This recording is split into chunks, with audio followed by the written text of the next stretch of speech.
There's only 4 ways to create more leverage. Capital, huge leverage. Content, massive leverage. Software, automation, CRM systems, dude, huge leverage. And then the 4th is best-selling author of Buy Back Your Time, Built and sold 3 startups, #1 executive coach for software CEOs in the world, runs a $100 million business. It's Dan Martell. if you don't level up and trade better, then you're gonna be stuck doing $10 tasks for the rest of your life. Some people want to be millionaires and they can't let go of $10. If you can't deal with a $10 problem, you'll never be given a $100 problem. Most people can't do it because of the fear of what might happen. The fear that they're gonna mess up, the fear it's gonna cost them more money, the fear that it's gonna ruin their reputation. A lot of people never seem to really take any action. It's the same thing I've found with people when it comes to the gym. They bury themselves in the books. You're not gonna learn how to be an entrepreneur reading a book, bro. Enough with the shelf help. You're worried about making the right decision. Here's what you need to do. What are some of the key things which you've learned that potential entrepreneurs and founders need to understand? First one I'll say, I think where people get stuck is... Now, before we jump into today's episode, I just want to mention that this podcast is brought to you by me and everything that I have built to help you guys level up. If you want to transform your physique, build muscle, lose body fat, build strength, then you have the Thirst app. This has everything inside that you could possibly need to get yourself in shape, to hold yourself accountable as well. I also have the Digital Playbook, which is a step-by-step guide to help you guys build a following, monetize the following, and also build a strong personal brand. This is everything which I have done over the past nearly 10 years to allow myself to live a life of financial freedom and also geographical freedom. I can basically do whatever I want. Life is good. And I also have my newsletter, which has been revamped, where I'll share exclusive podcast insights, my raw thoughts on business, fitness, and much, much more. So if you're interested about any of those, check out the description. You'll find the links to all of them. Now let's get cracking with the episode. Dan Martell, welcome to the show. It's an honor, Mike. Thanks for having me, man. I'm pumped to do this. No problem. How has your trip been so far? Oh, man. Dubai is like, you probably hear it all the time. I think of like New York City, like entrepreneurial energy meets like Miami with some Vegas in there. But like, I like this. I like new stuff. I like convenience. I like kind people. I'll tell you the thing that I love the best, which I appreciated until I started traveling the world with my family, was the security side. Yes. I have zero issue with my wife going, hey, I'm going to go to this part of town I've never been to, go work at this coffee shop, then go shop, and then I'm going to come home after by herself and not worry that I got to like track her or send somebody with her. Yeah. Underrated, absolutely a game changer. Yeah. And also the idea of like, there's a lot more privacy here. Like people aren't always taking photos of people. Like I go to tourist spots, so I see it a lot more, but just like the culture of it.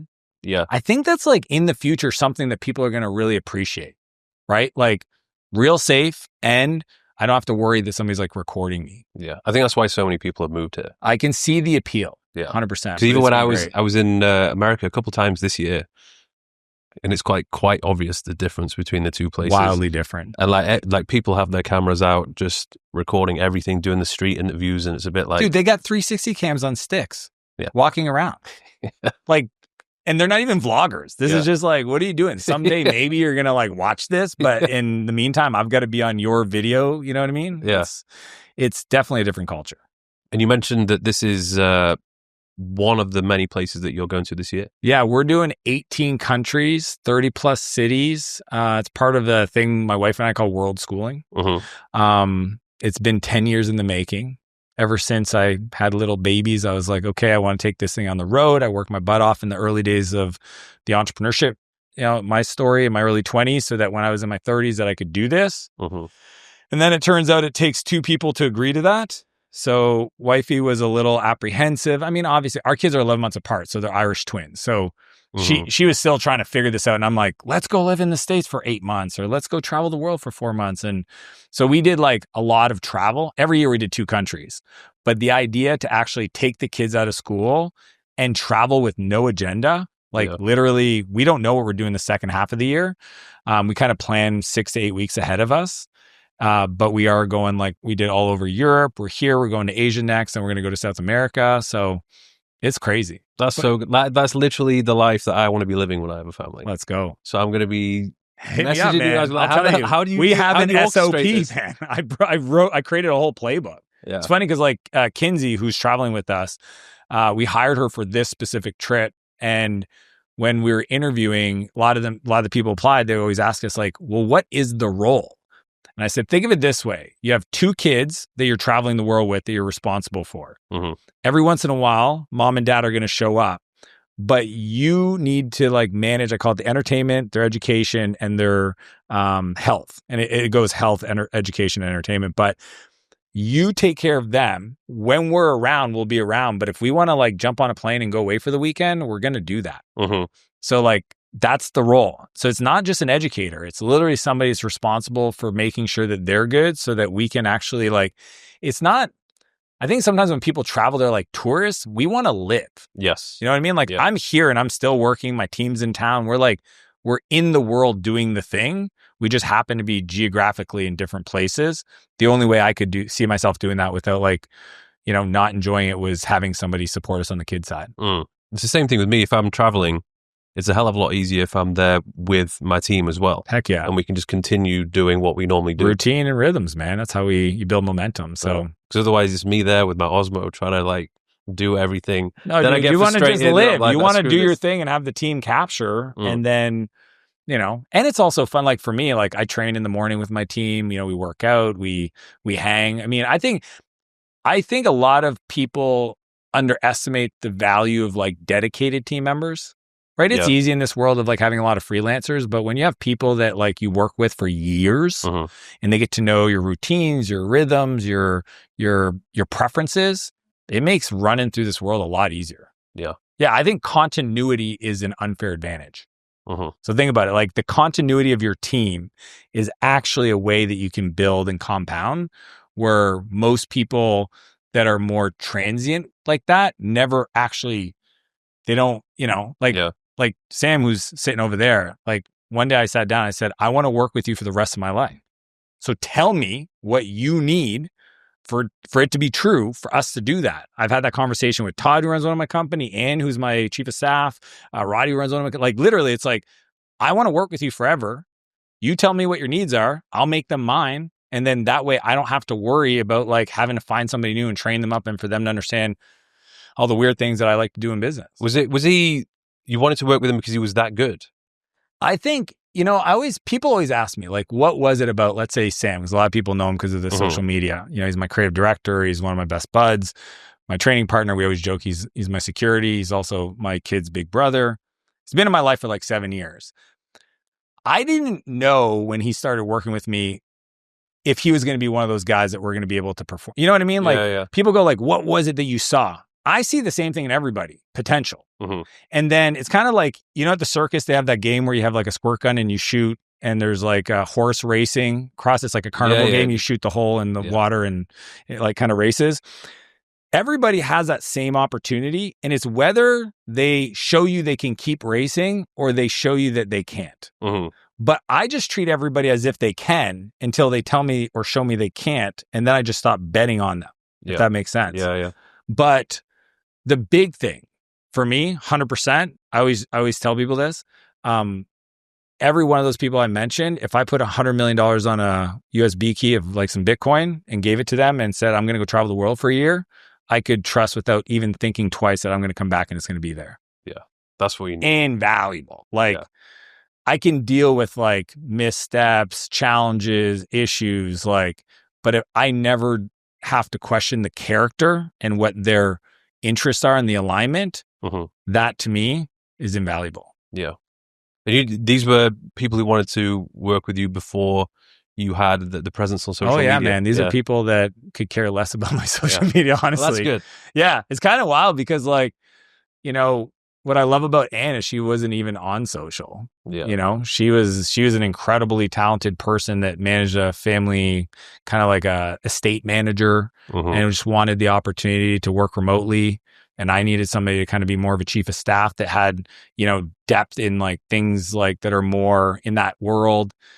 And, you know, I mean, I literally just had a call with her before I came up here, and the team listened to it as we were in the car, and it's like the most efficient conversation I've ever had. Like she gets me. Like we went through 17 things in 9 minutes. Like she knew what I was going to ask. Like she knew as soon as she said something, I was going to ask something, then she had the answer for it to move it forward. And I just think there's a lot of training involved. There's a lot of feedback involved. There's a lot of her giving me feedback. Like, hey, I could do a better job if you stopped doing this or started doing this. But at the same time, when you just feel like you work well with somebody, I think actually just making the conscious decision to say, I want to work with you for the rest of my life, what needs to be true for that to happen? It's scary for some people because they don't want to scare the other person away. I don't want to lose a person because they don't think I feel that way. Like, imagine if I genuinely feel that way and I never tell you.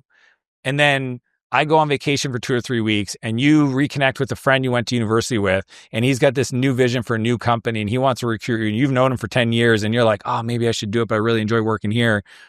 But you've never told him you had a vision for the things you wanted to create together, and he might accidentally go and take another job. And by the time you're like, whoa, like, I actually wanted to do this, this, and this. We were going to do something bigger than that. Well, you should have told me. I didn't know. I like front loading that conversation. How big is the team now? It all depends on like 100 people kind of like direct. I have Martell Media and Martell Ventures. Ventures is bigger because we actually build and launch software AI companies. Media, I think, I don't run that company. So Todd runs it. So if I had to guess, probably 20, Sam, 20, 25, 30. Yeah. Because that's something I wanted to pick your brains about, is the delegation process. It's my happy place, when man. It comes to, okay, you have this startup, you're growing it, it's working, but you're still at the stage where you're doing everything yourself and you're a bit of a control freak. Yep, just a bit. So how do you come to the decision that it's time to start to delegate, and what should you delegate first? Here's what I want everybody to hear, because it's easy for me to talk like this and hear it must be nice to have a team. When I was 24, after 2 failed companies, so I started when I was 17, failed, 19, failed again, freelance for 3 or 4 years, and finally had enough courage to start yet again at 24. Like, I almost just decided to get a normal job. I got lucky and I hired a coach, this guy named Bob. He was you ever hear of E-Myth? The E-Myth, it's like a book, the E-Myth, the entrepreneurial myth. Anyways, he was a certified coach. I hired Bob, and Bob's the one that taught me the business side. But what happened is that, like, I had a lot of trauma to deal with. So, like, what's interesting about the idea of letting go is that most people can't do it because of the fear of what might happen. The fear that they're going to mess up, the fear it's going to cost them more money, the fear that it's going to ruin the reputation, the fear that the customer's going to be upset because it's not done as good as you could have done it. Those are all real fears, but most of those fears come from, like, way past, right? The fear of abandonment. Like, why does somebody keep underperformers around? Well, it's safe. If I hire somebody smarter than me, there's a risk they might actually come in and steal my business. Yeah. Like, these are subconscious things that I didn't even know I was doing, but my actions reflected that. So, like, the self-sabotage. So I went through a period of 4 years where I had a hard time letting things go. Even though the company grew, I became a multimillionaire at 28. It was an awesome entrepreneurial experience. It almost literally killed me. Which company was this? That was Spheric Technologies. Okay. So it was an enterprise portal software company. I started when I was 24, sold it when I was 28. This would have been 2004, 2008. And I didn't learn to delegate there. I learned how to keep all the plates spinning. I learned how to work 100 hours a week. What changed was when I moved to Silicon Valley. So right after I sold that company, I decided to move to San Francisco to see if, is it what I think it is? People hear about Dubai and they're like, is it really like that? Just come visit. It turns out San Francisco really was that way. It was the mecca of technology entrepreneurs. And it was there where I met these 21, 22 years old people that raised like $50 million and built like 500 person companies in a couple of years, that I realized there was a completely different way to think about it. So I'm going to give you the framework for everybody starting off. Okay. So let's say you're making 150 grand a year, but you're doing everything. Yeah. And to get to the next level, you got to delegate. So I created this framework called the replacement ladder. The first level of buckets of things to do is all the administrative stuff. Okay. It's going to be scary for people because a lot of that exists in your inbox and in your calendar. And I'm actually telling people to give up that control. Yeah, and now they have an access. Oh my God, it's so wild. People are like, how do you trust somebody? Look, the whole point of of growing anything is having to let go of stuff, right? I think of them as like factors of 10 problems. If you can't deal with a $10 problem, you'll never be given a $100 problem. If you can't deal with a $100 problem, there's no 1,000, there's no 10,000, there's no 100,000, there's no million. Some people want to be millionaires and they can't let go of $10. They get a cell phone bill that's over by like $47 and they spend 3 hours arguing trying to get, you know what I'm saying? Yeah. So like there's this just basic math of what is your time worth. And I have to just, I have to force myself to just stay out of a whole category of things because I need to trade up. Like if you don't level up and trade better, then you're going to be stuck doing $10 tasks for the rest of your life. And no $1 million business was ever built off $10 tasks, right? So that's the first level. I think where people get stuck is they hire people and they tell them what to do. When I hire people and they come to me with problems, I literally act like a 5-year-old. Okay. Like no joke. Like if you were, you just, hey, where's dinner tonight? Okay, yeah. Like, and it's interesting because people want to feel useful, so they'll always want to have the answers. But as soon as I do that, if you come to me and you work for me and you ask me a question and I answer it, guess what you're going to do next time you have a question? You're going to ask me. Next time you have a problem, you're going to come see me. So what I do instead is I have this thing called the 1-3-1 rule. So when you have a challenge and you come to me, I expect you to come with 3 options and also 1 recommendation. So 1 problem, 3 options, 1 recommendation. So if you come to me and say, hey, I'm shooting the pod and the meeting room we had booked got canceled. Where do you want to shoot? I go, Yeah. And I sit there and I literally stare at you until you get the idea like, oh, I'm responsible for picking the room. Yeah. Yep. When you asked about the dinner, I don't know if it was you or your assistant, I gave the 3 options.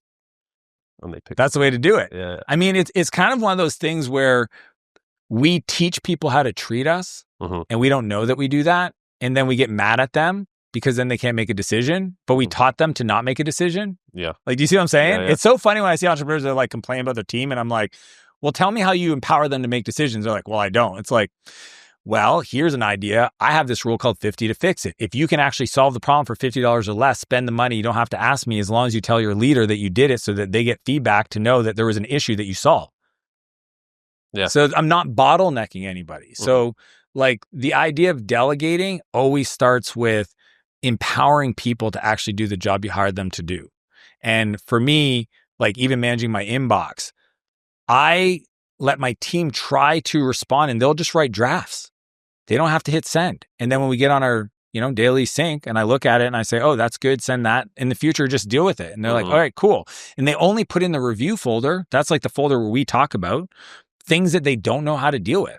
Everything else, I just trust. Now, it's tagged responded, so if I ever want to, I can go and audit everything they've ever said to somebody, but I'm really empowering my team to make decisions and move things forward so I can take all that time back. Like a really good assistant can get you back 20 or 30 hours a week. Yeah. For a fraction of the cost. And if they don't, then you probably if they don't, you have the wrong person and you're a bad leader, you didn't train them. Yeah. But like then you think of all that time that you get back and then you reinvest it in marketing and sales. You can double your output by not having to do those 30 hours of stuff you didn't enjoy doing anyway. Do you let them send you voice notes? No. So my rule is text to me, voice back. Yeah. And the reason why is because my texts are very short and I can come across as very angry. It's really, I actually have this custom GPT. It's called Write Nice Dan. And I'll play for you at dinner. I can I can literally go off on it. Like just you and then it writes this beautiful, kind, polite, dude, you're going to love this. Cause like that way I'm not inadvertently creating what I call emotional shrapnel. Yeah. Because if I respond or text the way I want to, the other person would be like, oh no, Dan's mad. Yeah. But I'm not. I've done that a few times. And dude, that's like what half an hour later, are. I'm like, damn, I sound like a dick. Yeah, I shouldn't have said that. Especially if you do it in like a public Slack channel with people that don't know you and they're just like, oh my God, that guy's so rude. I asked for his feedback and he's like, this sucks. It's like, but yeah, I'm a big fan of audio out and text to me because I can scan it and reply in between meetings and that kind of stuff. And if they make a mistake, which I'm sure at some point, they have to. Yeah. They have to make mistakes. What's your rule? If they make the same mistake twice.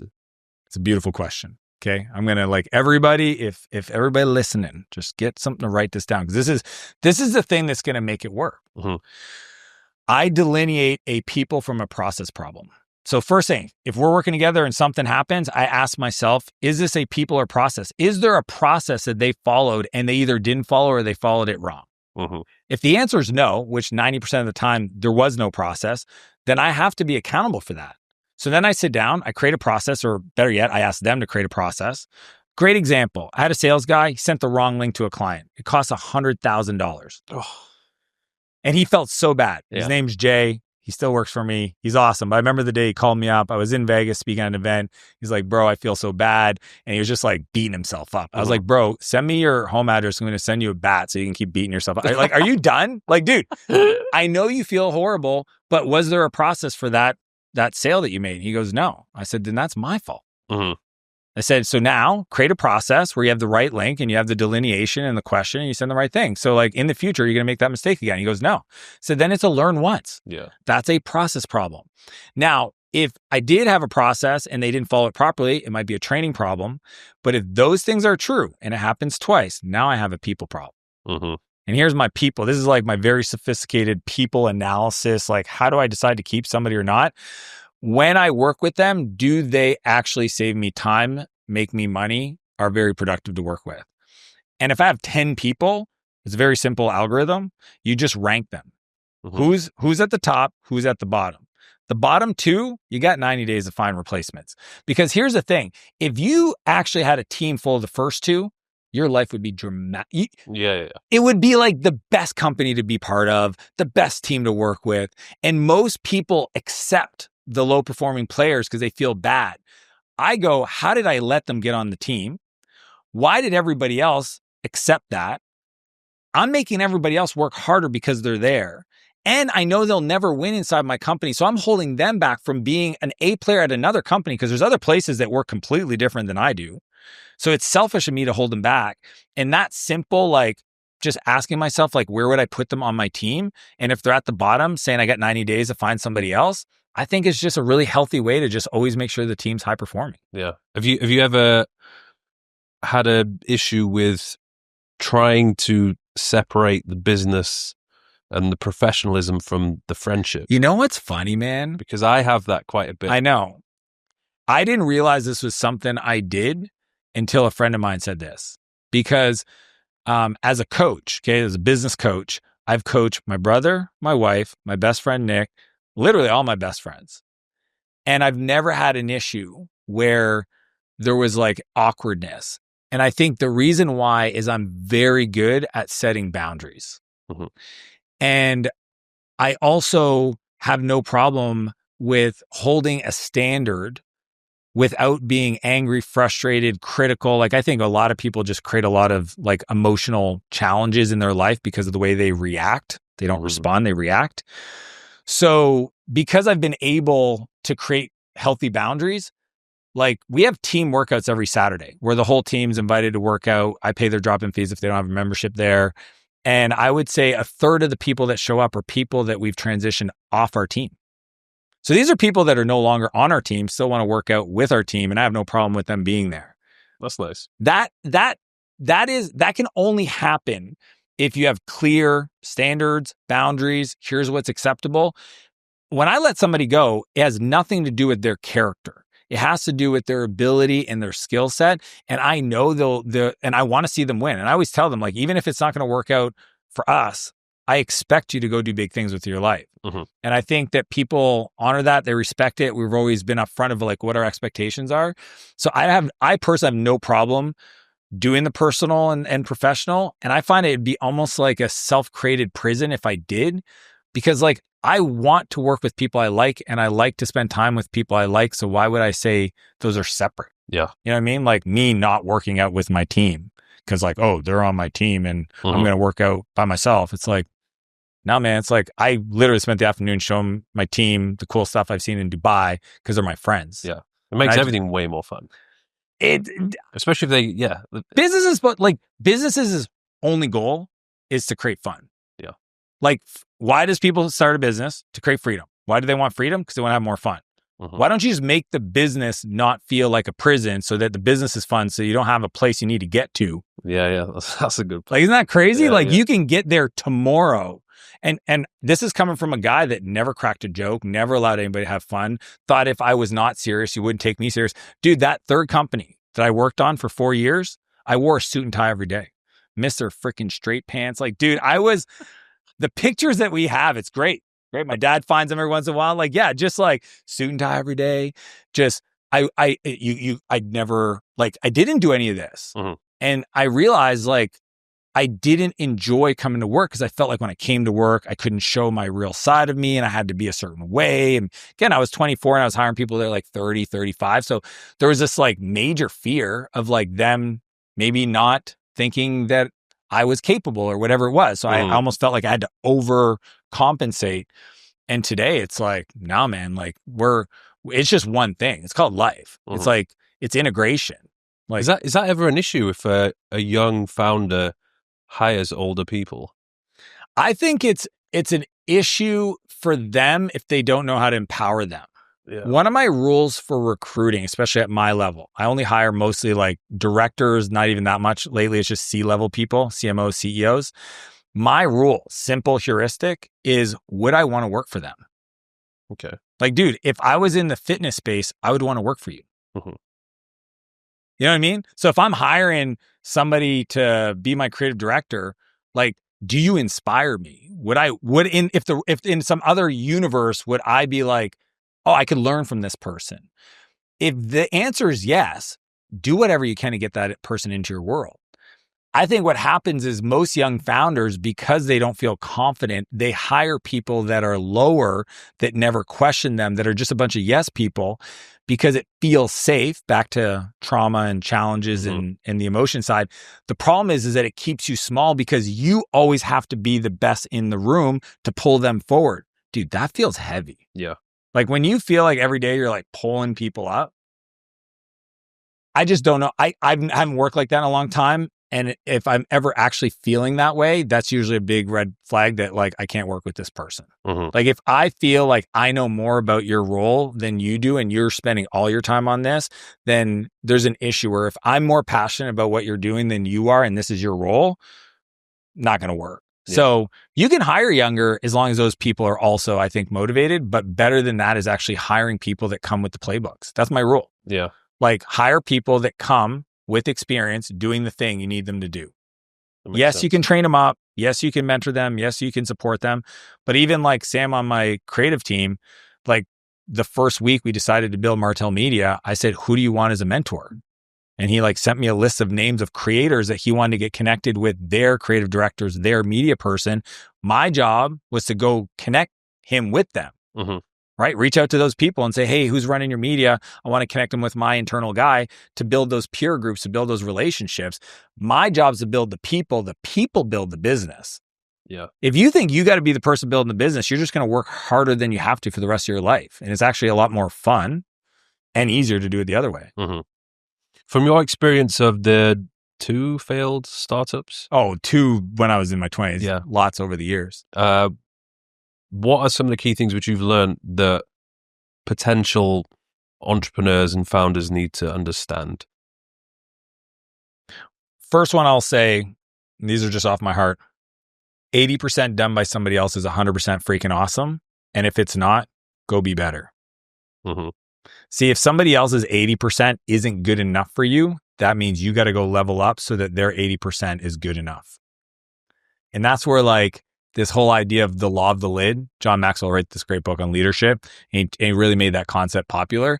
Like the business will never outgrow the level of the leader. And most entrepreneurs starting off, and I was that way, I just thought like, you should just understand this. And I would just expect my team like, why can't you understand this? I didn't learn how to lead them. I didn't understand how to create vision. I didn't understand how to create rhythms. I didn't understand how to hold standards. I didn't understand how to deal with conflict. I didn't understand how to transition people off my team that shouldn't be there. I didn't know how to empower or even compensate the top performers. So like I had to go develop so that the team, could do that. And that's where like their 80% had to be good enough because they're not me. I can't expect them to be me. They don't have the context that I know. So that's a big idea. That was a thing that kept me small for a really long time. But where are you supposed to learn that? Because it's not something which is I mean, readily taught. No, it's not taught. That's why I try to talk about it as often as I can. But I think people hear it and still don't understand it because they're like, okay, 80% is good enough. And I'm like, no. If 80% is not good enough, and it probably won't be, go be better. Yeah. You missed that last part, you know? I would say the other thing is just the value of time. If you think about my background software, so I'm a bit of a like engineer nerd, but as a person that like, you know, I'm assuming you track things in like workouts and progressive overload okay. So I like to deconstruct things into like simple metrics. And if you think about entrepreneurship, the whole point of it is to create value per unit of time. Building a business is building a machine that generates profit. And if you put an hour in a week and get $1 million a year, that's an efficient business.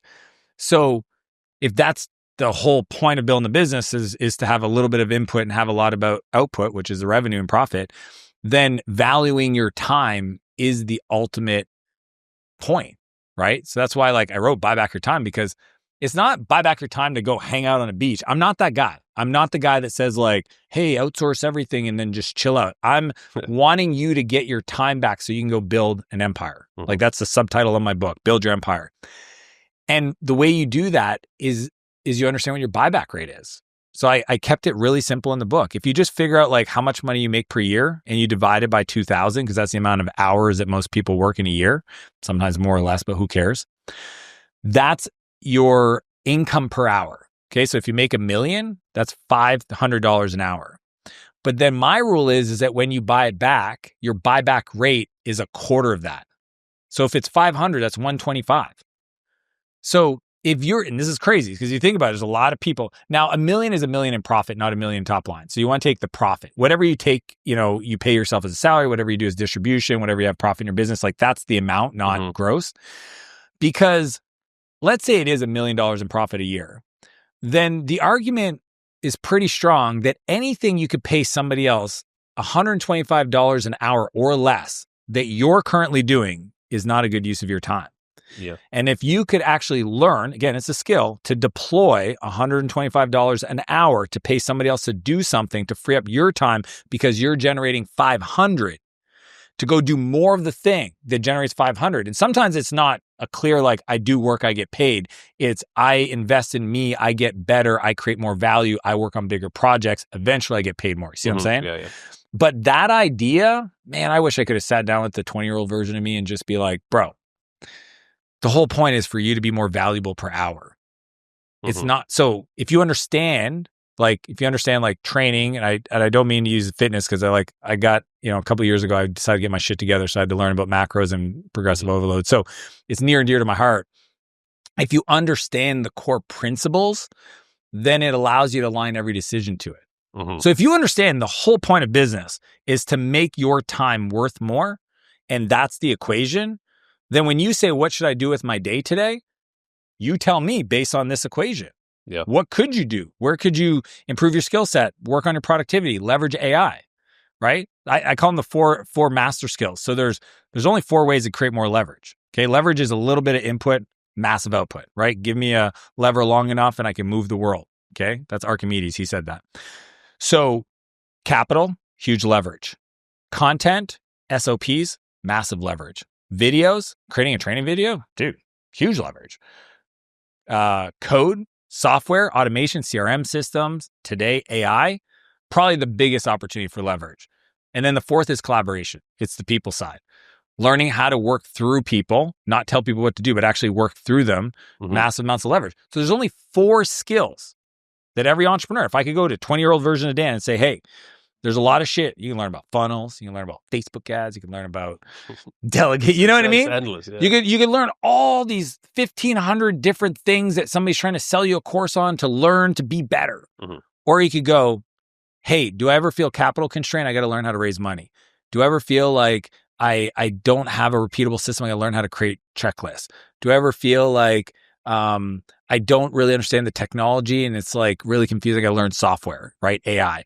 Or hey, I feel like I don't talk or communicate properly to people. I got to probably learn how to be a leader. Skills, yeah. Those 4 builds this region. Yeah. Like when I look at the billion-dollar buildings lined up on this beach, every one of them, the person who built them understood those 4 points of leverage because no one person could ever do it by themselves. It's impossible. That's a big idea I wish I would have taught myself when I was 20. What about this concept that you mentioned about learning versus shipping? Because I know a lot of people, I know them, that they just get so caught up in just trying to study and learn and read and study and learn, and then they just never seem to really take any action. Why do you think they do that? They're just procrastinating. They're afraid. They're afraid to just do the thing. Yeah. Like even I get caught up sometimes in, I know there's this thing I need to do, but sometimes I just don't want to do it. Yeah. And I just busy myself with all these other things, which it's productive, but it's not doing the thing I'm supposed to do. It's funny because I was just at the Dubai Marina Mall.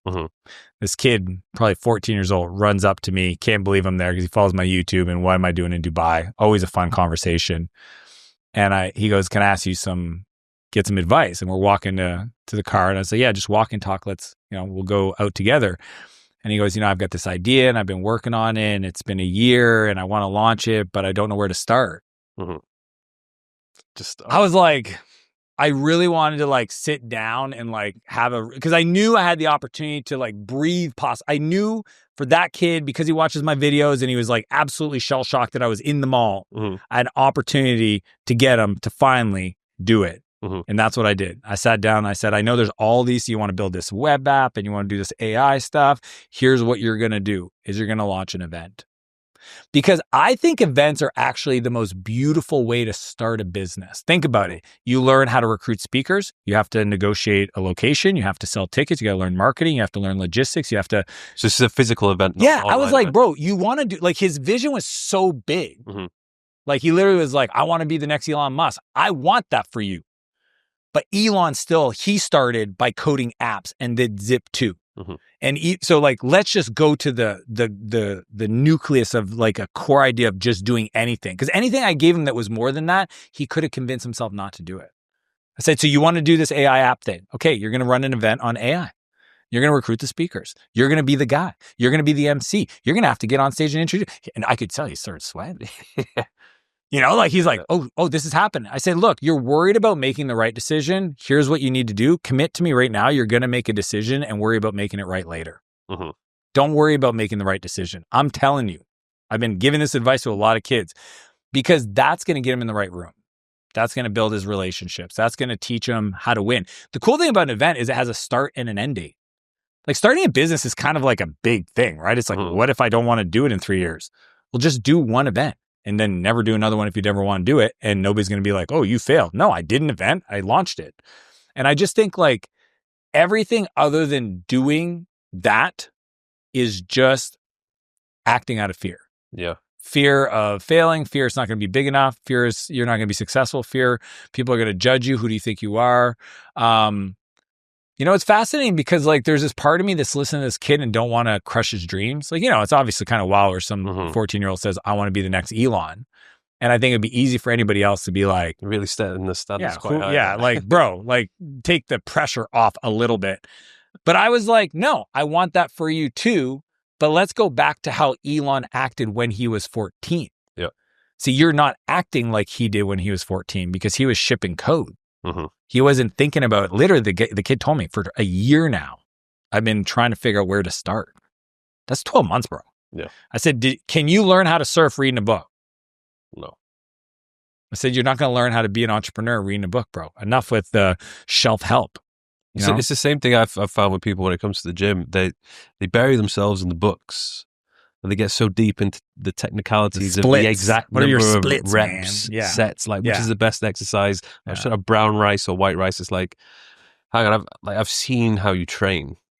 If you actually go to the gym, the times you go to the gym, it's you're just not pushing hard enough. Yeah.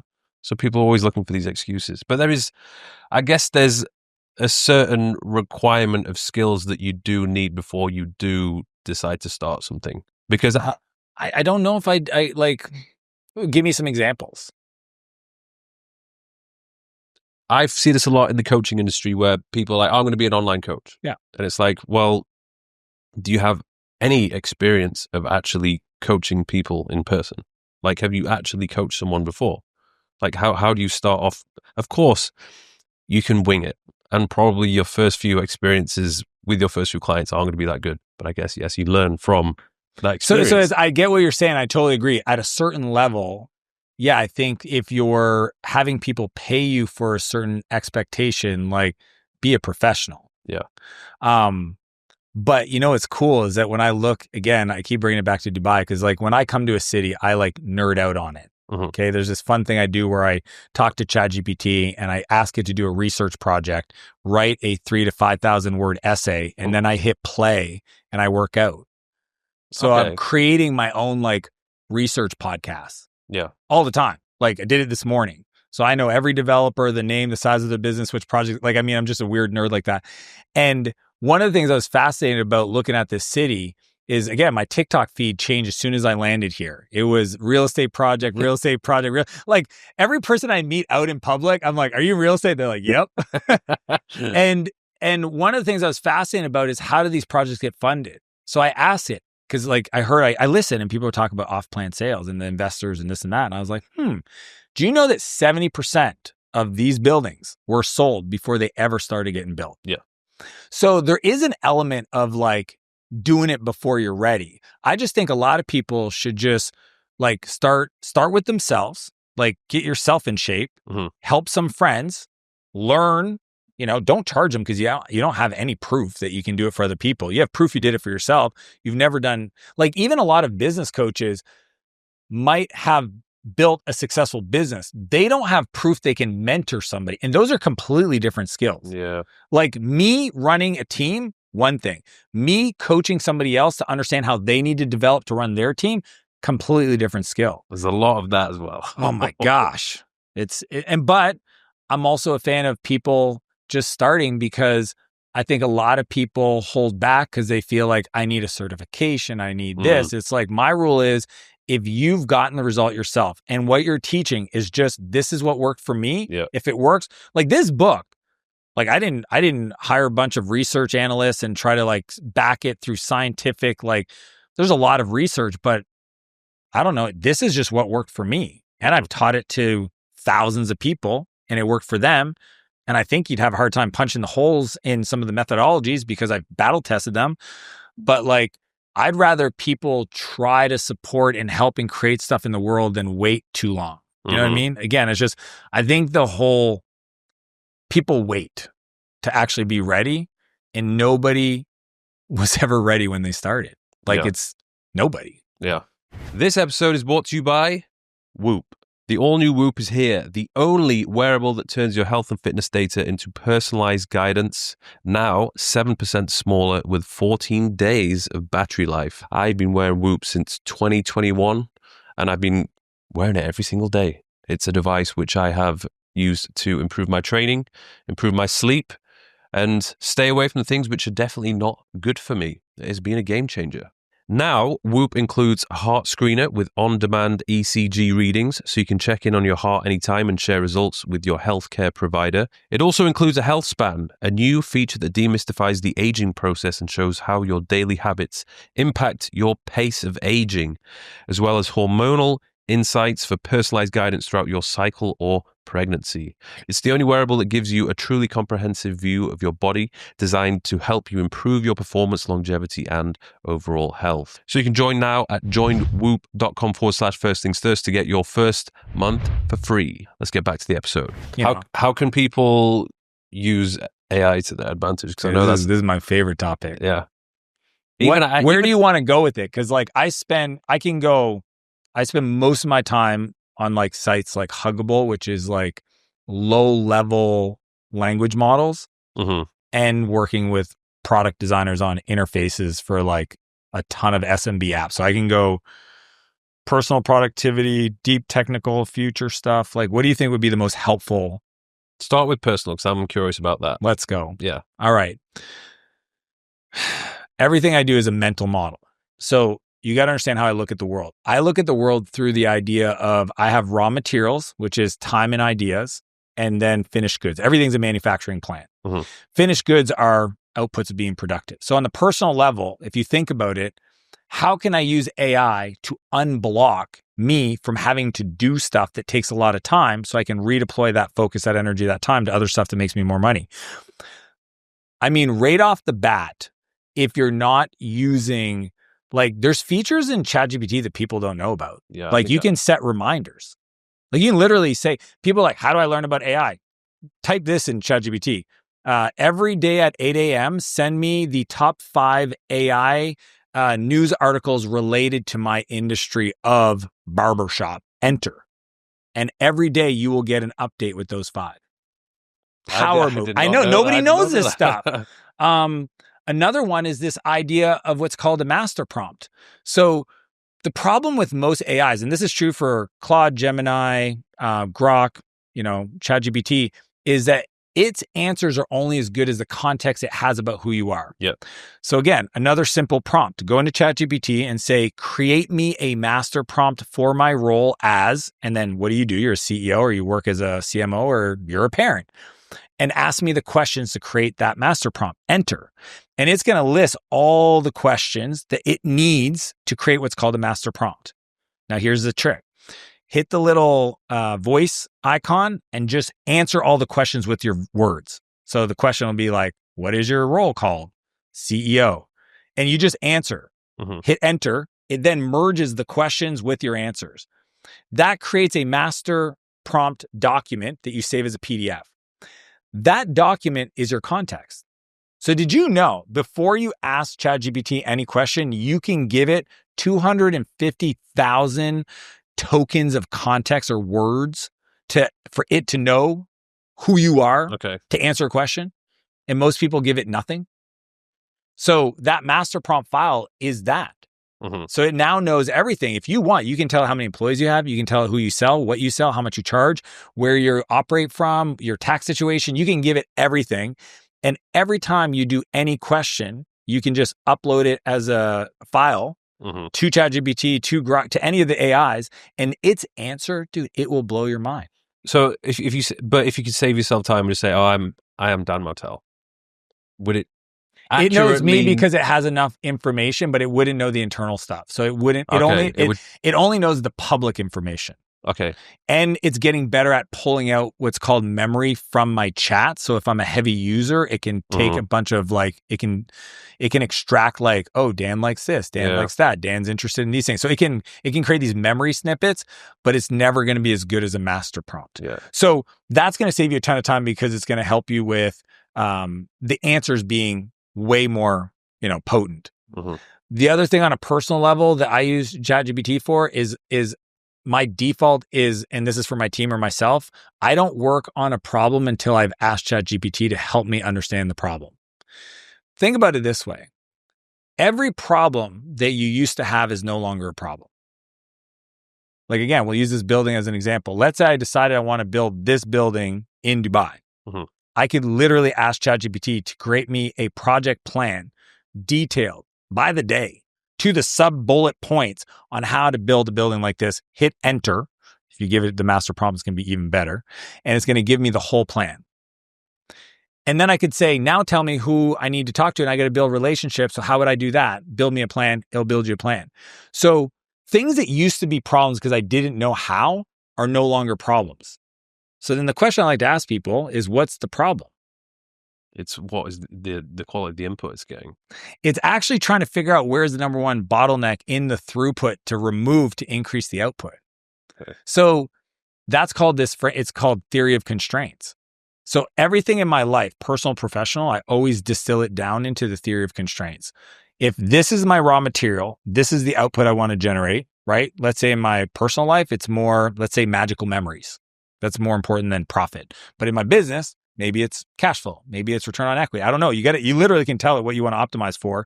Then you got to figure out within the system, where are the bottlenecks? But the cool part is that if you actually use the AI to tell you what it is, and it tells you, you can then say, give me 3 options to solve it based on who I am and what resources I have. The productivity level, it's kind of wild. I call it the difference between being a doer and a director. So in the past, we used to have to come up with creative solutions and also do, right? Like you actually had to write the email campaign and create the ads and recruit the people and lead the people. Now my job is to be a director of the AI, and it will do all that stuff. Like, dude, the agentic stuff that you can do with the agent mode or the connectors, like most people don't realize, okay, here's another one. You can connect your email and your calendar to ChatGPT. And you can then say, hey, set a reminder to process all my unread emails and send me a summary at 9 a.m. That way you don't have to check your inbox because it's going to send you a summary. It's going to give you a notification. It's going to show up in the AI so that you can be on top of your email. You can say, analyze my calendar and tell me where I'm spending most of my time that isn't efficient and I need to buy back my time and calculate my buyback rate, because you know my income, so that I can be more efficient. It's kind of wild. Like it's gotten to the point where the only problem to solve is to figure out what problem to solve. Yeah. And I always like to, encourage people by saying, stop pretending not to know. Has it ever been wrong or given you advice? 100%. Give me an example. I mean, what happens often with any language model, if you understand how it works, it's essentially a fancy autocomplete. Mm-hmm. Now that's obviously saying it's like super simplistic, but that's all it is. The autocomplete in like Word docs, just a tab. Yeah. That's all it's doing. It's taking, it's a really cool math problem. Like once you understand how the language models work, it's like fascinating, but it's taking everything that's ever been said and it's trying to predict based on all the context and the system prompts and all these things, what you want it to say. So it's making things up. So oftentimes you can give it a advanced prompt to say, like, I need you to reference real data and cite your answers and do not hallucinate. Do not make things up. So one of my favorite prompts, I give it away on my YouTube channel. Like the fun thing about creating all the content I do is I like give it all away. It's all there. Like the prompts, the structure, how I'd use it, the advanced AI stuff I do. And one of them is this book architect GPT I created. So have you ever met somebody that's like super smart and you hear them on a podcast and you're like, oh, I wonder if they ever wrote a book on that, and they haven't? This will create a book outline for the person by just giving it the name of the person and a topic. So later at dinner, if you want, you could say, hey, what would my book be on this topic? Mm-hmm. And I'll give you the book. Mm-hmm. I've been using that to learn from anybody. As long as they've talked publicly about an idea, it'll pull out their stories, their quotes, their aphorisms, their playbooks from podcast interviews. And in that one, the reason I bring it up is in that system prompt, when I was designing it, I was very clear, you cannot hallucinate. You can't make things up. Yeah. So there's ways to like test the output if you know, but yeah, I mean, it's not perfect, but it's getting better, and it's getting geometrically better. Like it's not a little bit better. Like humans have a shitty time understanding progress because we're only good at linear here, there. Yeah. This is, dude, I mean, I would say every time I sit down to outline a video I'm going to shoot on my YouTube video 3 weeks later, by the time I go to shoot, it's not accurate. We're talking because it's just dated. Every day, like I shot a video today, and 2 days ago, OpenAI launched Atlas, and it wasn't part of it. So now I got to redo the video, luckily, to add Atlas, because by the time it gets published in a couple of weeks, it would have been like, people be like, yeah, but why are you talking about that? You can do it now with Atlas. Yeah. Dude, it's the pace of change is like, again, that's why. Does it scare you? Here's what I've resolved to. There's two potential outcomes. Okay. There's this real thing called superintelligence. I am a big fan of the idea that we will get to a place that I also study robotics. So Martell Ventures builds new software companies every month. So like I sit down with my team, we hire engineers, we hire product designers, we go to market, and we're building the innovation. And I also track the robotics side. So there's 10 robotics companies. So if you haven't checked out, I'll show you at dinner, like Figure 2 is a robotics company that competes against Optimus, which is Tesla's robot. It competes against a lot of the Chinese ones. We're going to get to a place where food, shelter, and transportation is pretty much free. So there is the potential where in the future, you will wake up and have to confront the really big question of, what am I doing here? Yeah. How do I spend my time? What does this all mean? Yeah.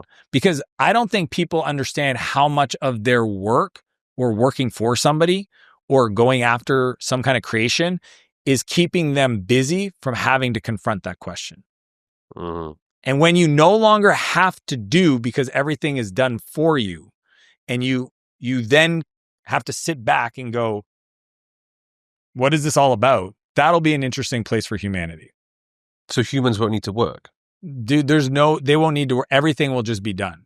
Okay. Like the cost of everything goes to almost free because the robots can build stuff. And when people are like, oh, that's scary, it's happening today. Yeah. Okay. They call them the 3Ds, the dirty, dull, and dangerous jobs.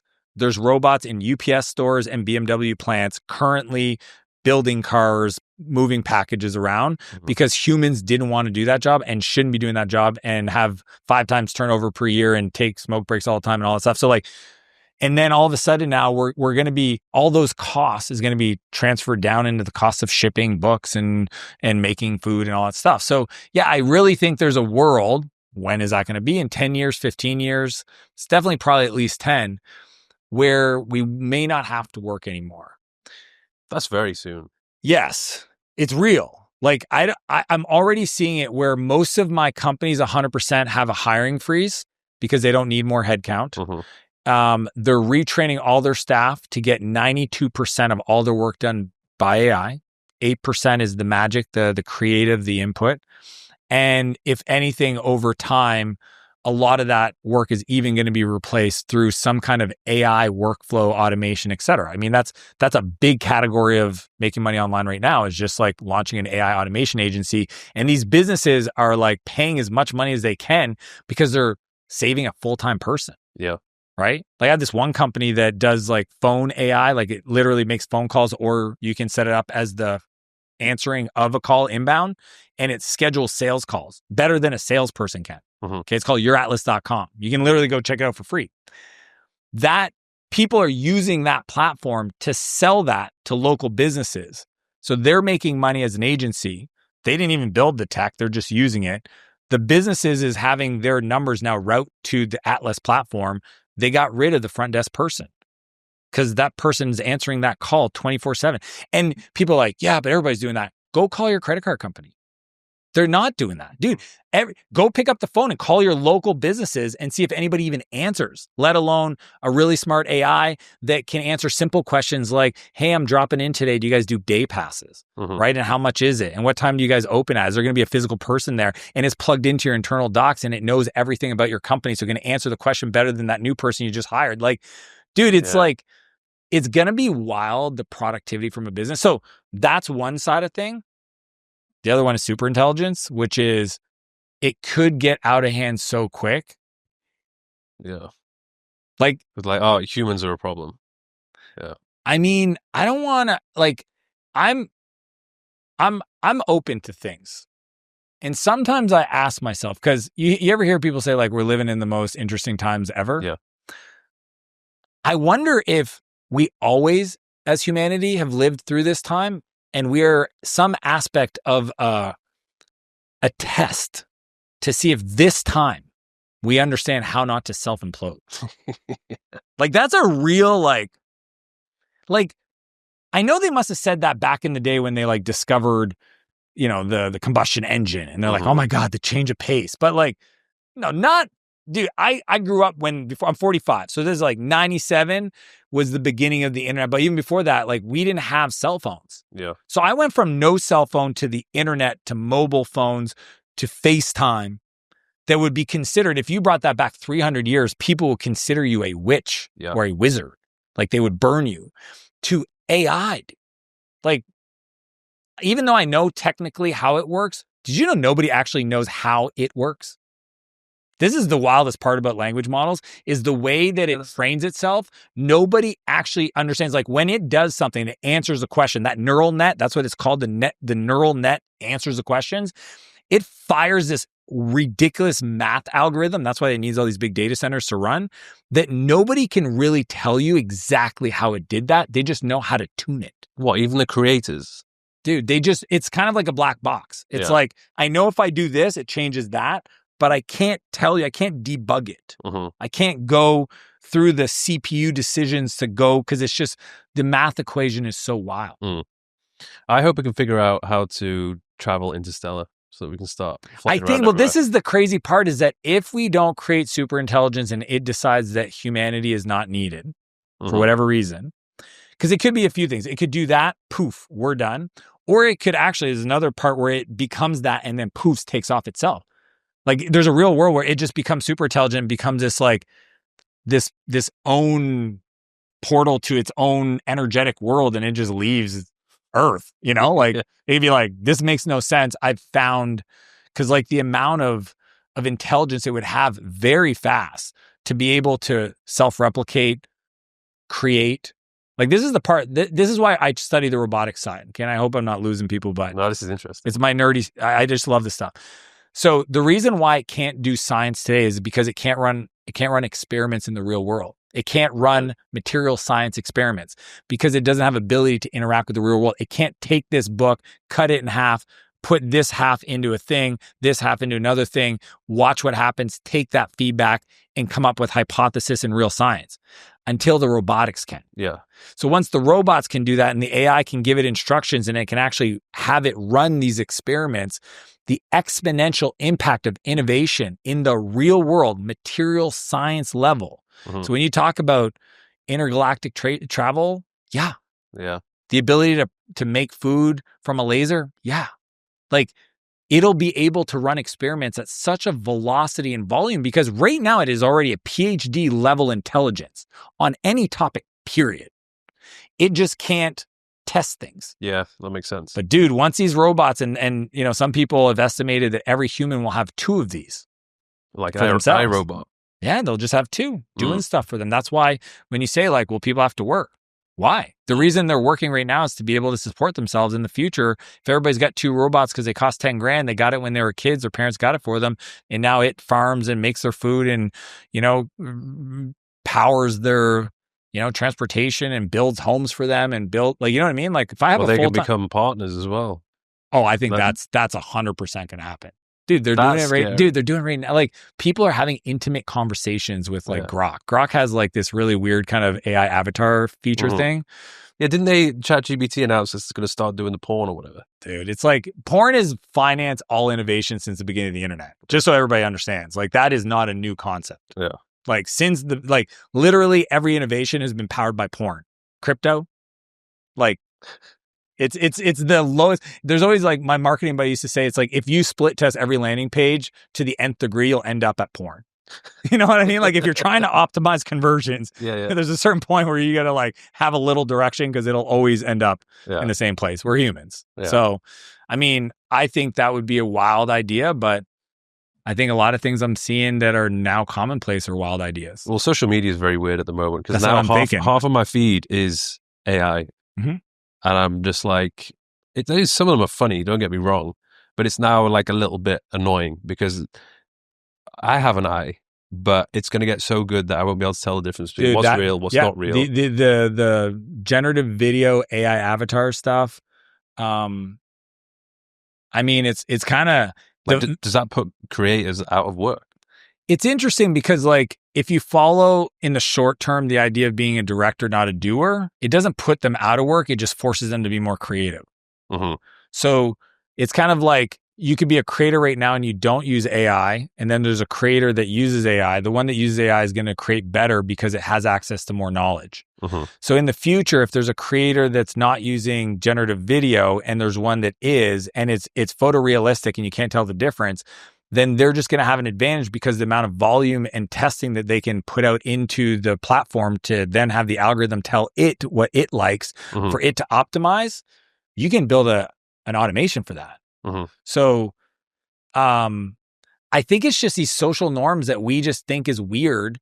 Just like my dad thinks it's weird that most people are staring at their phone all day long when they're sitting on a bus. But if you go back in the day, in his time, everybody was reading a newspaper. Mm-hmm. Right? Like the behavior actually hasn't changed. Maybe the devices have changed, but the thing is still the same.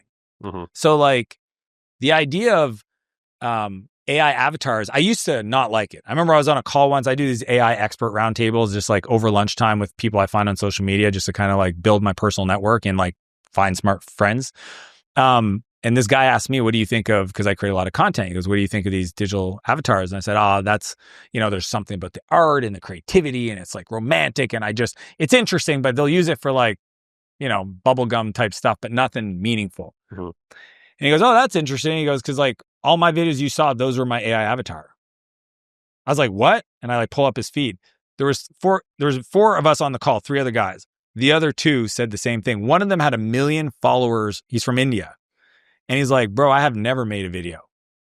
So here I am. I saw their content. I liked it. I invited them to have lunch on Zoom with me, and they fooled me. Mm-hmm. And then and one of the things we should as humans always ask ourselves is, what am I being romantic about? Because those are the edges where if you can't question that edge, then other people might they could compete against you. And then so I started thinking about like, what's the corollaries? And I realized like growing up, I watched this cartoon called Astro Boy. I loved Astro Boy. I loved He-Man. People might be like, listen to this and go like, I love Sonic the Hedgehog. So you loved watching content about a cartoon you knew was a cartoon. People go to Disney. I don't know if you know some of these fanatic Disney characters with the friggin' pins and all that stuff. Yeah. Like, dude, I don't think people actually care. I think I cared. I think I cared that you watched my videos and you knew it was me and you liked what I was doing and you knew it was an AI avatar. But I also know that 98% of the people that watch my video, it's the first time they watch a video. And do they care if it's AI or not? No, they care if the information is entertaining and valuable. Yeah. So if 2 products are true, one, authentically Dan and good, the other one, not Dan and great, which one do you want? Doesn't really matter.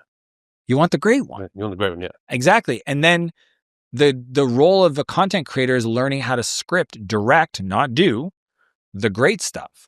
And I think that's always been like one of my favorite things. You know what we do right now? We actually create music. I don't know if you know this, but you can like create your own songs.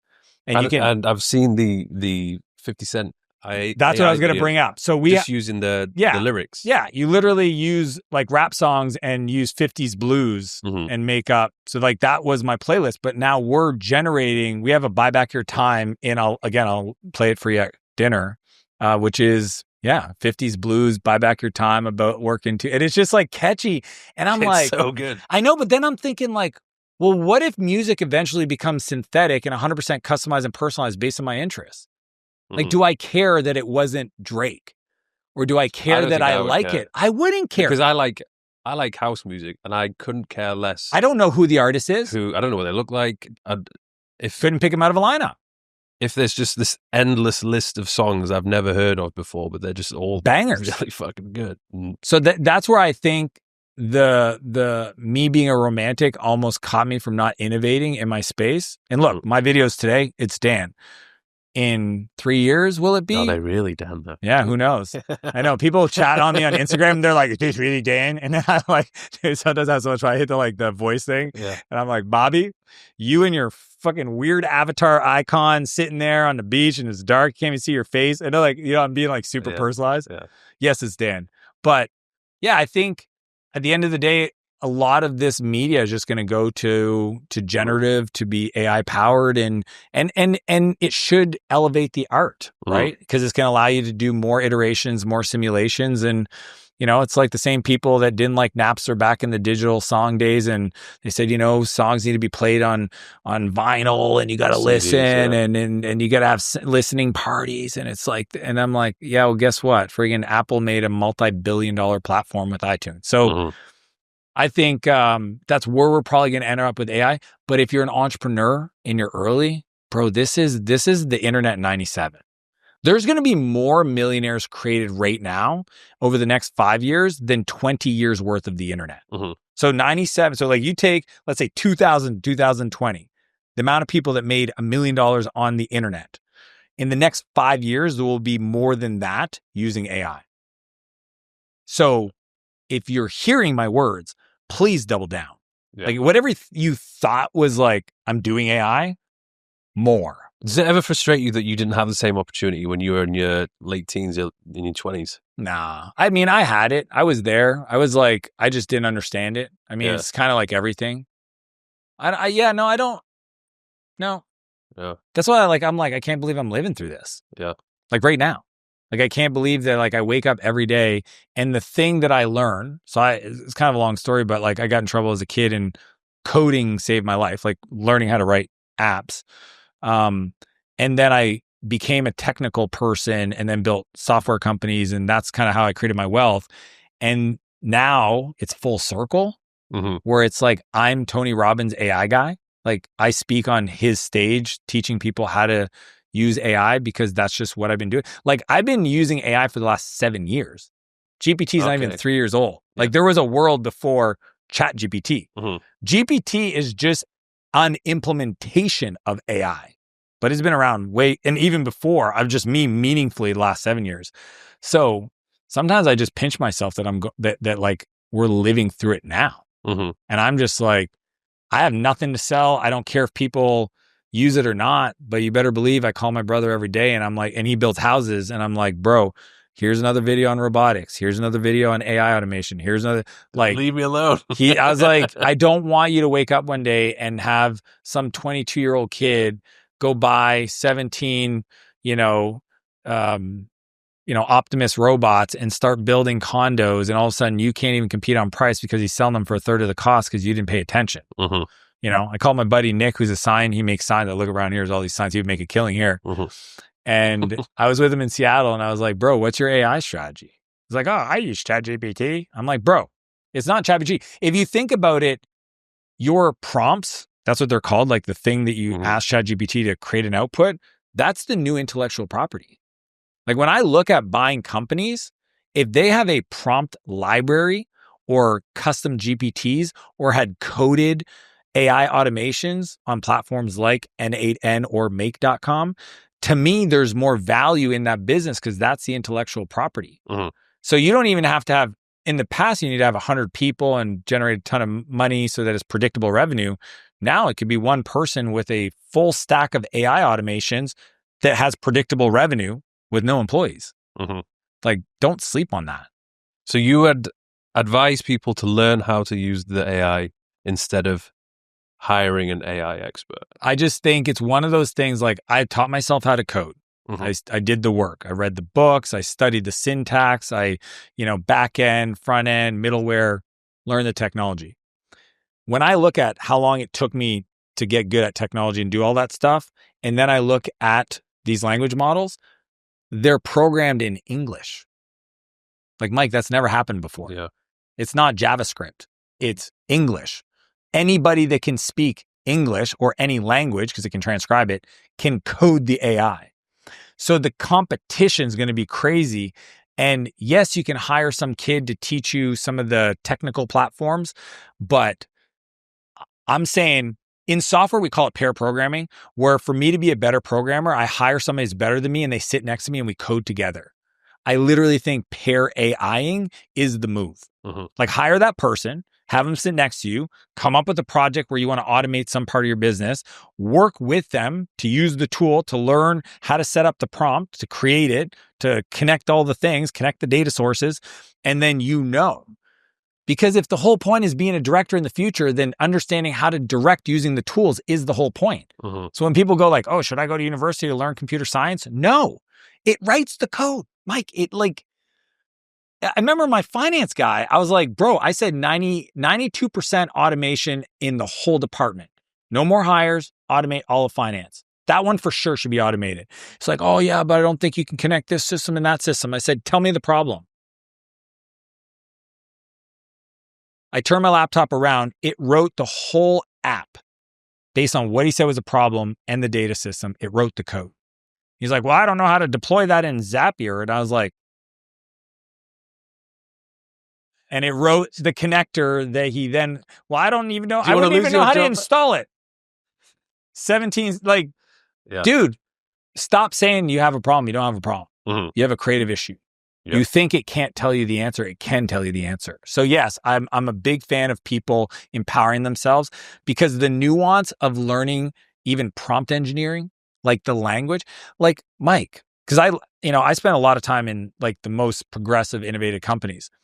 There's a whole cultural phenomenon in Silicon Valley in San Francisco called whisper prompting. Okay. And I don't want everybody to freak out, but this is what it looks like. These long stick mics, act as an engineer, do a deep research project, blah, blah, blah. Like the office is a bunch of people whispering, because all they do all day long is create prompts to make the AI do their work. Yeah. That's today. Yeah. This isn't like some like future I'm telling you about. Go search whisper prompting and you will see, because your fingers are slow, voice is better, and it trains your brain to talk to the AI the way it likes to be talked to. Okay. And I have a bunch of YouTube videos where I just was like, here are the 7 keywords that if you use in your prompts, it'll change the output. Like, it literally is a brain that speaks a language that most people don't know how to talk to it properly to get it to do the thing. So they're like, it does like 70%. No, it can do 110% if you understand it. So paying somebody else to do it, that's like paying somebody else to like run your company. They could, but are they going to run it to the same level of like care and passion and creative and innovation as you would? No. So like that part I'm keeping close to me. Yes, I hire AI engineers all the time to build stuff for me, but I at least spend the time like Hugging Face, where I'm like watching what the world's smartest people are doing so I understand what can be done so I can be a better director. That's the key. Focus on being an AI director, not a doer. The AI will start doing more and more of the doing. Like I remember I went to my assistant. Okay, so and my chief of staff has an assistant, Amanda. I said, Amanda, your job is 90% doing tasks. AI is going to do 100% of those tasks. I would like for you to still be on our team. But there's a point where Anne is going to use the AI to automate 90% of your workload, and her and I have to look at each other in the eyes and go, what is Amanda doing? Yeah. So knowing that world's coming, could you please spend more time learning how to create automations to do the work for you so that we can retrain you to work on other companies, on other projects to keep you around because we really like working with you. Now, I at least had the foresight to like tell Anne to have that conversation with Amanda, and Amanda had enough thought power to go, I should probably do that. But I'm just like watching these companies just sit back and be like, yeah, we use AI. No, you don't. Yeah. I mean, even for me, this is an eye-opener. More. Yeah. More. I'm going to be binging all the videos which I've missed. It's just because that's where you will come across something where you're like, oh, with my background in fitness, and I didn't know I could do that. I could create this thing, and that's your innovation. That's your differentiator. You'll literally have this moment where you'll be like, I can't believe nobody's built that. You'll build it, and you'll have the next growing platform. And that's how it's going to be. Like, innovation has always been taking 2 different ideas and putting them together. And because you have deep domain experience in one, and now you can understand with AI, you can build anything, putting those 2 things together, that's where you create exponential growth. And that's like today, right now. And there's a window. It might be 18 months. It might be 2 years. It's definitely not 5. Yeah. Where if you're listening to this and you're curious about it, there's an opportunity for you to ride that wave. Or you can be one of the millions of people that watch the internet happen and Amazon happen and say, I can't believe I could have bought the stock for $1.27 and now it's worth whatever, $10,000 a share. And it's just like, it's the same thing right now. Have you used it for when it comes to making decisions as to which companies to invest in? Dude, I use it for everything. Okay. Yeah, I'll show you again at dinner. I have in GPT, because I use them all. I use all the platforms. I spend $400 on Grok for Grok Heavy, which if you haven't seen, I'll show you how that works. It literally executes 400 AI agents at once, goes and does work, comes back, simulates, analyzes, and gives you a crystal clear research product. It's the craziest thing to watch. But every one of my investments has a project folder where all the documents of everything I've ever done with that investment, this company I've invested in, is there. I'm an investor in Newtonic, very happy, big time customer. And anytime I get updates or information, and then I can ask it, hey, based on my media and my background, what is the best way I can add value to Chris and James' business? It'll tell me. What questions should I send in my next email? It'll tell me. Because it has all the context. I gave it my master prompt. Yeah. So I use it for doing deal assessment. We get 120 people apply every week for Martell Ventures to partner with us. And we may say yes to 4 or 5 fully automated, including the phone calls. Like I said earlier, like if they fill out the form and there's missing information, the AI will call to talk to the founder to ask them the questions to then transcribe and add it to the information. We then run the analysis assistant prompt that we've created, which is our IP on how we analyze deals. And oh, by the way, I want to visualize. Let's throw that over to Gamma so that when Dan sits down and does his deal review every week, it's a visual presentation because I don't like words. It's like, once you start plugging AI into your life, you'll just be like, oh, there's more. Like, Yeah. you know, you want to talk about like buy back your time? It's almost like I couldn't have thought of a better time. It came out 2 months after ChatGPT launched this book. And I was like, oh, there's the tool that everybody can use. Do you feel like you need to like rewrite this or do a volume 2 now? I think, well, I've decided to just use my YouTube to do it that way. Yeah. Because I've also I'm a big fan of, I talk about principles, not technology, because I used to talk about technology and then they become stale. Yeah. So now I'm a big fan of first principles. Okay. So like a lot of the ideas like the buyback rate, doesn't matter what technology you use, it's always going to be relevant. The replacement ladder, always relevant. The idea of the 1-3-1. So like I'm a principles teacher. And then if somebody has a specific question, because I am tactical and I do it every day, I'm an operator, I give them the answer. But it's also like that might be only valuable for the next 3 months. Okay. So imagine if, like you said, we end up living in a world where we literally don't need to do anything, do any work. How do you spend your time? How do you decide to spend your time? You're looking at it. Traveling around. Dude, experiences. I don't do podcasts with people I don't want to talk to. Thank you. Yeah, but it's like, when you reached out and I looked at your work and I was like, man, I like Mike. And I knew of you even before you reached out. Like, I think it's really cool when people get to a place where they can really question, give themselves permission to act in a way that is aligned with their values. Like I said, there's a lot of people that live day to day. If you just even think where people live. My dad moved to the city I was born in and raised in because of a job. Like he didn't choose to live there. You chose to live here. I chose to live the city I'm in. 90%, 95% of the population have not chosen where they want to live. When all of a sudden you don't have to be in a place for a job or to work at a company and you have to choose that, I think that's a really cool place to get to, where you get to experience it, life. Like everybody's, it must be nice. Actually, it's not. Like people say that and they go, it must be nice. It's not easy. Like there's no part of like moving every 2 weeks to a different country that's just like effortless, right? There's like thought and considerations and emotions. And I have 2 kids. Like, there's stuff, but it's what I chose to do. Yeah. Right. And I think that's a really beautiful thing, is where when you have agency over your life, unfortunately, this is why I always tell my dad, because he's worried. He's like, well, AI, and what if you don't have to work? And I said, unfortunately, look at what people do on weekends, and that'll actually give you a good hint of what they would do if they could not have to work. And most people don't make really great decisions on weekends. But I'm also an optimist, where I'm like, I think that they would do that for a little bit and then go, there's got to be more. Yeah. It's like people that sell their companies and they're like, I'm going to go retire and live on a beach. It's like after about 21 days, you kind of go like, I've experienced that. I know. It's like, I don't feel very useful. Like, I think humans have this natural desire to feel useful. But how can you have that satisfy a desire if nobody needs you? Everybody's going to need you, because the human condition still is about suffering.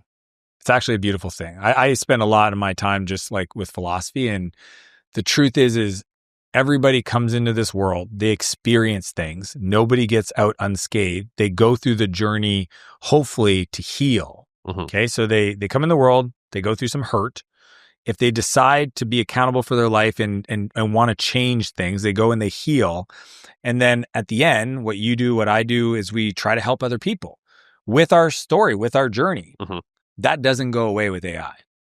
You know what I mean? Yeah. Like if anything, there's going to be a lot of people displaced, a lot of pain, a lot of hurt, a lot of people having to figure out and transform their lives and their philosophies and their worldviews and their faith. And then, if you're lucky enough to be in a position to then help them, that is actually what we're here to do. So that's why I'm optimistic. We're living in a world where everybody's helping everyone. I think we're going to end up in this world where all of us are creating from a deep sense of purpose, and that purpose is to serve, it's contribution, because at the highest level, it's always what it's been about. The reason a person has kids is to provide a better future for those kids than the one they experience themselves. That's coded into their DNA. It's like my favorite question when people are like, prove to me, I'm a person of faith. They're like, prove to me that God exists. I'm like, prove to me you love your child. Mm-hmm. They're like, well, I can't. I said, I know. And you don't have to. Yeah. Because that's how much you know. I just think like that's how much I know that the opportunity, even if we don't have to do anything, there'll be a lot of stuff to do, exists. Because there's going to be a lot of people still suffering and hurting, trying to figure all this stuff out and what it all means. And, the people that are willing to share their journey, there's still going to be massive opportunity for that. And that's kind of what business is really about. Like people that see a billionaire, do you know why they're a billionaire? Because they helped a lot of people. You can't be rich and not help people. And the people that are like, oh, that person's rich because he took advantage of people, that is the exception by a major point, not the norm. Yeah.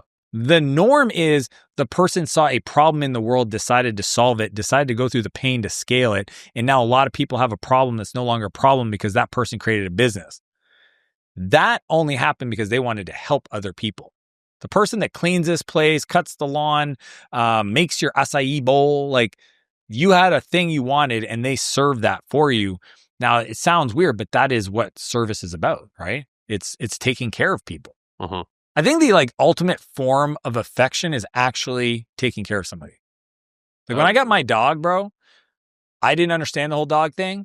And then I got a dog and I was like, oh, I get it now. Unconditional love. And I feel affection towards my dog because I take care of it, because I walk it, because I feed it, because it needs me. Yeah.